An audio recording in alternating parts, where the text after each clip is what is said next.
Programme में हमने किसी सियासतदान को मदऊ नहीं किया, बल्कि मारूफ सनतकार patron in chief APTMA Gohar Ejaz sahab इस वक्त हमारे साथ मौजूद हैं। अस्सलाम वालेकुम गौहर एजाज साहब, बहुत बहुत शुक्रिया आपके वक्त के लिए। सर, सबसे पहले तो बड़ा सादा सा सवाल है, मुल्क के लिए डिफ़ॉल्ट जैसा ख़तरनाक और भारी भरकम लफ्ज़ बड़ा आसानी से इस्तेमाल कर दिया जाता है, और आजकल दोनों तरफ से ऑपोजिशन हो या हुकूमत हो वो मुल्क के डिफ़ॉल्ट से मुताल्लिक बातें कर रही हैं। कतई नज़र इस बात से कि मुल्क को डिफ़ॉल्ट जैसा लफ्ज़ इस्तेमाल करके मुल्क की मईशत के ऊपर क्या असरात मुरतब होते हैं, ये कहिएगा कि बतौर सनतकार, बतौर पैटर्न इन चीफ एप्टमा आप क्या समझते हैं? क्या वाकई हम डिफ़ॉल्ट के दहाने पर हैं? क्या खुदा न खास्ता मुल्क दिवालिया होने जा रहा है? जी रेहान, अस्सलाम वालेकुम जी।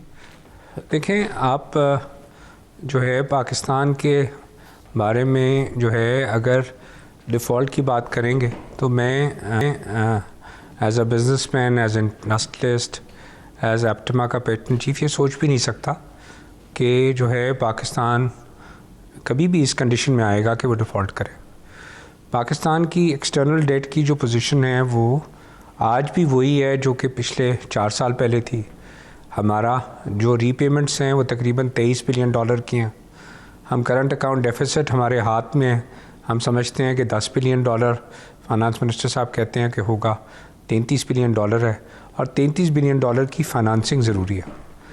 अब इसके अंदर जो एक कलीदी बात है वो ये है कि हमें जो है वो पूरे के पूरी ईमानदारी के साथ जो IMF का प्रोग्राम है उसको इम्प्लीमेंट करना होगा। क्योंकि IMF का प्रोग्राम क्या है? IMF का प्रोग्राम ये है कि वो कहते हैं कि आप अपने मुल्क में ऐसी स्ट्रक्चरिंग करें कि आपके मुल्क में एक्सपोर्ट्स बढ़ें, इंपोर्ट्स जो हैं आपकी कंट्रोल में रहें, आपका जो खसारा है वो कंट्रोल में रहे, जो आप ख़र्च करें वो आप अपने जो है जेब में पैसा है उसको खर्च करें। IMF तो एक बैंक है और वो इंटरनेशनल जो है वो रेगुलेटर है। आपके जितने डोनर्स हैं जो कि आज के दिन 116-120 बिलियन डॉलर के आज हमारे पास दुनिया के कर्ज़े हैं, उनके बिहाफ पे वो आपसे बात कर रहा है कि आप जो हैं वो पिछले कई सालों से आप करंट अकाउंट डेफिसिट जो है वो आपका हर 5 साल बाद, 3 साल बाद आप दोबारा IMF प्रोग्राम में आ जाते हैं। तो क्यों आप अपनी एक्सपोर्ट्स नहीं बढ़ाते, और क्यों आपकी इंपोर्ट्स जो हैं वो जो है वो उसको 30 बिलियन डॉलर आपकी एक्सपोर्ट है और 70 बिलियन डॉलर इंपोर्ट है, 40 बिलियन डॉलर का आपका ट्रेड डेफिसिट है। उसमें से आप कहते हैं 30 बिलियन की रेमिटेंस आ जाएगी तो फिर भी करंट अकाउंट डेफिसिट। क्यों आप इस पोजीशन में हैं? क्यों आप ऐसी पॉलिसियाँ नहीं बनाते कि आपकी एक्सपोर्ट बढ़े? तो मेरा जो आपके प्रोग्राम के थ्रू ये बात मैं दोबारा रिपीट करता हूँ, पाकिस्तान के लिए कोई ऐसी कंडीशन नहीं है, कोई ऐसी तकलीफ़ नहीं है जिसमें पाकिस्तान अपनी जो है वो जो भी लाइबिलिटीज़, जो भी कमिटमेंट्स हैं वो पूरी ना कर सके। अब जो इसके अंदर मैं समझता हूँ जो सख्त फ़ैसले हैं रेहान, वो सख्त फ़ैसले करने चाहिए। सख्त फ़ैसले क्या हैं? अगर सख्त फ़ैसले हैं कि हमें अपनी इंपोर्ट कर्टेल करने के लिए जो डोमेस्टिक कंजम्पशन, चाहे वो हमारी बिजली गैस की है, चाहे डोमेस्टिक कंजम्पशन हमारी पेट्रोल की है, चाहे हमारी उसके अलावा एडिबल ऑयल्स हम इंपोर्ट करके, हमें हमारी गवर्नमेंट को लोगों को बताना चाहिए कि जो तकालीफ़ हैं, ताकि ये हम क्यों 70 बिलियन डॉलर की चीज़, मैं 70 बिलियन डॉलर को कहता हूँ 70,000 रुपये का हमारा ख़र्च है, 30 बिलियन डॉलर को मैं कहता हूँ 30,000 रुपये हमारी इनकम है, तो क्यों 40,000 रुपये हम खर्च रहे हैं एक्स्ट्रा? हम अपनी इनकम क्यों नहीं बढ़ाते? बड़ी मुनासिब बात है सर, मैं इस तरफ आता हूं आपकी इजाजत से। एक्सपोर्ट सर, मैं आपकी इजाजत से इस तरफ आता हूं, लेकिन मुल्क को डिफॉल्ट ना होने की जो जवाब पेश किया जाता है, जैसे आप ही कह रहे हैं, जो सॉवरन डेट डिफॉल्ट की बात कर रहे हैं कि IMF प्रोग्राम में हम चले जाएंगे तो इंटरनेशनल लेंडर्स जो है हमें पैसे दे देंगे या हम अपना कर्ज चुका सकेंगे, हमें IMF प्रोटेक्ट कर लेगा। लेकिन दूसरी तरफ जहां तक इंडस्ट्री की बात है तो इस वक्त LCs ओपन नहीं हो रही हैं, बहुत पोर्ट्स के ऊपर इस वक्त लोगों इंपोर्टर्स का सामान पड़ा हुआ है, पड़ा वो नाकारा हो रहा है। स्टेट बैंक डॉलर्स इशू नहीं कर रहा, पैसे इशू नहीं कर रहा है। ठीक है कि इस वक्त सॉवरेन डेट डिफॉल्ट की कंडीशन में हम नहीं आ सके, लेकिन आप नहीं समझते कि इस कंडीशन के साथ, इस हालत में हम टेक्निकली तो डिफॉल्ट किए हुए हैं? रेहान, मैं यही बोल रहा हूँ कि हमें, जब आपने बिल्कुल वही बात की जो मेरी ज़बान में बात थी कि आप जब प्रायोरिटी नहीं करेंगे, आप कहेंगे 27 बिलियन डॉलर हमने पिछले साल में बिजली बनाने के लिए बाहर से उसके मटेरियल गैस और जो है तेल मंगा लिया, हमने 16 बिलियन डॉलर का जो है वो एडिबल ऑयल खुर्दनी तेल मंगा लिया, मतलब 43 बिलियन डॉलर की हमने 2 आइटम में खर्च कर दिए। मतलब कौन सी चीज़ ऐसी है जो कि ये 43 बिलियन डॉलर्स में क्यों हम इसको आधा नहीं कर सकते? तो इसके लिए सिर्फ सख्त फैसलों की ज़रूरत है कि हमारे को अगर हमारे पास नहीं है डॉलर्स और हमारे को जो है डॉलर्स कमाने के लिए एक्सपोर्ट की ज़रूरत है, तो वो जो आज सामान एक्सपोर्टर का पोर्ट पे पड़ा है, वो सामान हम कह रहे हैं पोर्ट पे पड़ा रहे, जिसके 2.5 मिलियन डॉलर से 250 मिलियन डॉलर की एक्सपोर्ट आ सकती है, या उसकी ज़िपें पड़ी हैं या उसके बटन पड़े हैं, वो तो हम कह रहे हैं वहाँ उसको नहीं देंगे, लेकिन हम खुर्दनी तेल जो हमारी ज़रूरत है, उस खुर्दनी तेल को, एडिबल ऑयल को ले आएँ कि हमने उस तेल से हमने जो है ज़रूरी है कि वो इम्पोर्टेड तेल हमने इस्तेमाल करना है। हम क्यों जो है वो इस्तेमाल कर रहे हैं पेट्रोल, जो कि अगर हिंदुस्तान में 500 रुपये का पेट्रोल है पाकिस्तानी रुपए के हिसाब से, तो हम क्यों कहते हैं कि हमने यहाँ पे 225 रुपये का पेट्रोल रखना है? या ये जो फैसले हैं, और उसके बाद अवाम कहती है कि जनाब हमारे पास तो हक़ है इस सारे को खर्चने का, हम लग्जरी गुड्स भी खर्चें, हम हर चीज़ की इंपोर्टेड गाड़ियाँ भी मंगाएं। क्यों मंगाएं अगर मेरे पास डॉलर्स नहीं है? मैं यही बोली जा रहा हूँ कि हमें अपनी प्रायोरिटीज़ सेट करनी पड़ेंगी। हुकूमत को जो है फैसले करने पड़ेंगे। 2 चीज़ें होती हैं रेहान, एक होती है आपके पास डिसीजन ऑफ पावर, हुकूमत के पास पावर है। दूसरी चीज़ होती है अथॉरिटी, कि अथॉरिटी आपके पास क्या है। अब हुकूमत के पास ये उसने सोचना है, क्या उसके पास पावर है तो है, अगर उसके पास अथॉरिटी, अगर उसके पास पब्लिक मैंडेट उसके पास मौजूद है, तो आवाम ने उस फैसलों पे लब्बैक कहना है। उस लब्बैक कहने के लिए हमारे को आज कौम को तैयार करना है कि हमारे पास ये डॉलर्स खर्चने के लिए नहीं है। नहीं तो मैं कहता रहूँगा पोर्ट के ऊपर मेरा सामान पड़ा रहा है, वो एक्सपोर्ट के लिए सामान पड़ा रहेगा और हम यहाँ पे एडिबल ऑयल और पेट्रोल खाते चले जाएंगे। तो मैं यही बोल रहा हूँ। IMF क्या बोल रहा है आपको? IMF रेगुलेट कर रहा है कि आपको, अगर आप ये सारी टर्म्स मान जाएंगे, आपको जो हमने लिख के रीशेड्यूलिंग के लिए दिए हैं, तो आपको पूरी दुनिया कर्जा दे देगी। लेकिन अगर हम नहीं मानेंगे तो हमारे को दुनिया से इस कर्जे के सामने नया कर्जा भी नहीं मिलेगा, और हम उस प्रोग्राम के तहत दुनिया के सामने जो आप बोल रहे हैं डिफ़ॉल्ट का ख़तरा, तो डिफ़ॉल्ट का ख़तरा तब होगा जब हम इस प्रोग्राम में, जिसमें हमने एग्री किया हुआ है, उस प्रोग्राम को हम इम्प्लीमेंट नहीं करेंगे।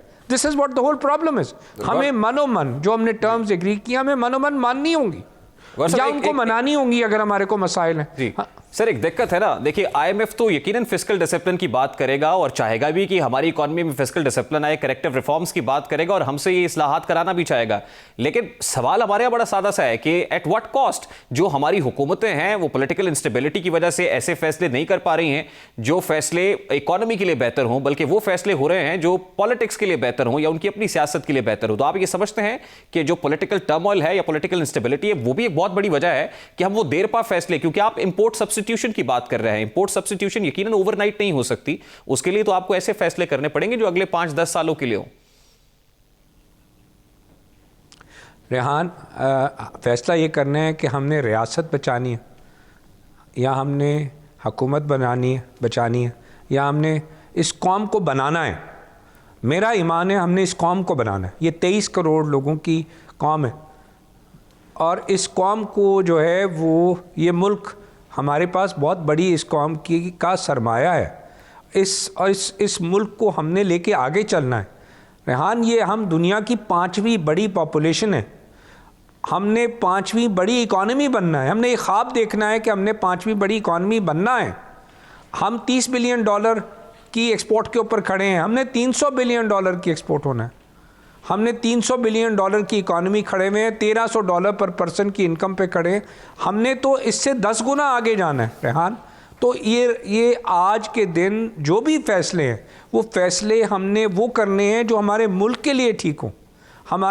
हमने अपनी हुकूमत नहीं बल्कि अपनी कौम को बचाना है।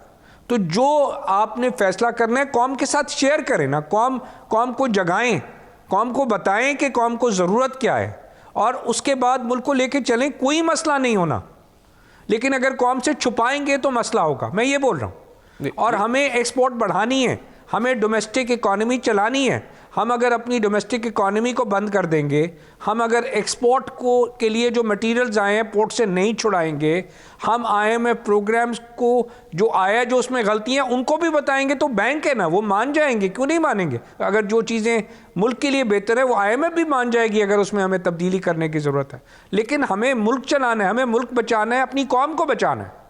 गौर साहब, ये रियल इश्यूज हैं आपकी इंडस्ट्री के, खास तौर पे as far as textile sector is concern. तो हमने लास्ट ईयर बहुत अच्छी एक्सपोर्ट्स देखी, लेकिन क्या वजह है कि जो जुलाई तो अक्टूबर जो स्टैट्स आपकी तरफ से आ रहे हैं वो ये कि टेक्सटाइल एक्सपोर्ट्स के अंदर 4% की कमी वाकई हुई, और फिर आपने फाइनेंस मिनिस्टर को खत भी लिखा है, उसमें भी आपके कुछ मुतालबात हैं। तो ये किस हद तक एड्रेस हो रहे हैं ये इशूज? रेहान, ये जो नंबर्स है, आप 4 साल का रन देखें रेहान, तो हम जो है जो शुरू में $13.25 बिलियन से हम 2018 पे शुरू हुए, और हमने 2022 का जो साल बंद किया वो $19.37 बिलियन पे बंद किया। मतलब $6 बिलियन की सालाना की एक्सपोर्ट टेक्सटाइल सेक्टर ने बढ़ा दी। ठीक है, अब दुनिया में आज के दिन क्या हुआ कि हमने 5 महीने में हमारी एक्सपोर्ट सिर्फ 4% घटी है, सिर्फ 4%। अब दुनिया में आज के दिन क्या है कि दुनिया में कसाद बाजारी है, उसके बावजूद पाकिस्तान के एक्सपोर्ट सेक्टर ने इतनी बड़ी ग्रोथ ली हुई है 4 साल में, उसको भी सस्टेन कर रहा है दुनिया की, कि दुनिया के अंदर एनर्जी प्राइसेस जब 4 गुना और 5 गुना हो गई हैं, तो उनका बजट भी जो पैसे खर्चते थे, वो पैसे खर्चने सबसे पहले उन्होंने जो है वो अपनी कंजम्पशन टेक्सटाइल्स की कम की है। वो ना मॉर्गेज को रोक सकते हैं जो उन्होंने बैंक का सूद लिया हुआ है घर के लिए, ना गाड़ी की मॉर्गेज रोक सकते हैं, ना बच्चों की स्कूल की फ़ीस रोक सकते हैं। टेक्सटाइल गुड्स जो थी वो कंजम्पशन की गुड्स थी, लेकिन खुदा का शुक्र है उसके बावजूद, क्योंकि हम इतनी लग्जरी गुड्स में या महंगी चीज़ों में नहीं है, हमारी एक्सपोर्ट सिर्फ 4% घटी है। पाकिस्तान के पास इस वक्त $5 बिलियन की नई इंडस्ट्री लग गई है, जिसके पास कैपेसिटी $5 बिलियन और एक्सपोर्ट करने की है। हम $25 बिलियन की इस वक्त कैपेसिटी पे बैठे हैं। आज के दिन हमारे को सिर्फ प्रायोरिटी लेनी है कि हमने पैसे, ये वो कमाऊ बेटा है जिसने पैसे कमा के ला के देने हैं मुल्क को। हमारा मसला सिर्फ $10 बिलियन का है। उस $10 बिलियन में से 5 तो यहीं पड़ा हुआ है टेक्सटाइल इंडस्ट्री के लिए, हमने उनके जेब में पैसे डालने हैं। हम क्या कर रहे हैं कि हम सेल्स टैक्स कलेक्ट कर रहे हैं, और 200 अरब रुपए जो है वो हम 250 अरब रुपए कलेक्ट करते हैं, और उसमें से 200 अरब उनको वापस रिफंड कर देते हैं कि हमने 50 अरब रुपए डोमेस्टिक टैक्स देना। भाई हम क्यों कलेक्ट कर रहे हैं? 1125 का मैकेनिज्म SRO का 10 साल लगा रहा है। आपको उनकी जेब में पैसे वापस डालने हैं ताकि उनके पास लिक्विडिटी हो। Liquidity is blood in the body. हमने उसकी आज इंटरेस्ट रेट हमने 16% कर दिया।